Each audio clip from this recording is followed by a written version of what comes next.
વલસાડમાં વીજ વિભાગે દુકાનદારને લાખોનું બિલ ફટકાર્યું. ચોર ગલીમાં આવેલી ન્યૂ ફેશન ટેલર નામની દુકાનને 86 લાખનું બિલ ફટકાર્યું. નાના દુકાનદારને લાખોનું બિલ આવતા દુકાનદાર સ્તબ્ધ બની ગયા. વીજ વિભાગને જાણ કરાતા અધિકારીઓ દોડતા થયા.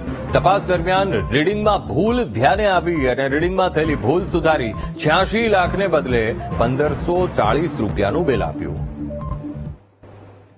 बिल लायो भाई मैं दुकान में काम करतो तो मारा ત્યાં કાકા કામ કરતા હતા તો એ બિલ પછી મને બતાવ્યો તો મેં જોઈને એવું લાગ્યું કે આટલા બધા બિલ કેવી રીતના આવી ગયા, કઈ મિસ્ટેક થયેલા હોય તો હું અમારે ગયા જીબીમાં ને જીબી વાળા મારે તરત મને સુધાર કરીને આપી દીધા છે. કેટલું બિલ હતું ને હવે કેટલું આવ્યું? હવે 1540 આવ્યું અને પેલા 86,41,540 હતા પેલા. અચ્છા, આમ તમારી દુકાનમાં સામાન્ય કેટલું આવતું? એ 2,000 થી 1500 રૂપિયા સુધી તક આવતા છે લાઇટ.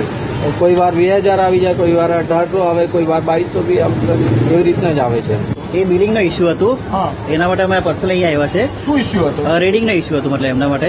અને કેટલું બિલ આવ્યું હતું અગાઉ? 86 લાખનું એટલું બિલ આવ્યું અમે. હા, અને રીડિંગ ઇસ્યુ હતું, એ રીડિંગ સોલ્વ કરી અને હાલમાં એમને રિવાઇઝ બિલ આપી દીધું છે. કેટલું આપ્યું? અત્યારે 1540 રૂપિયા બિલ આપ્યું છે એમને. એટલે ભૂલ કોની હતી? બિલ આમાં ટાઈપિંગ મતલબ એરર હતી, મીટર રીડરની.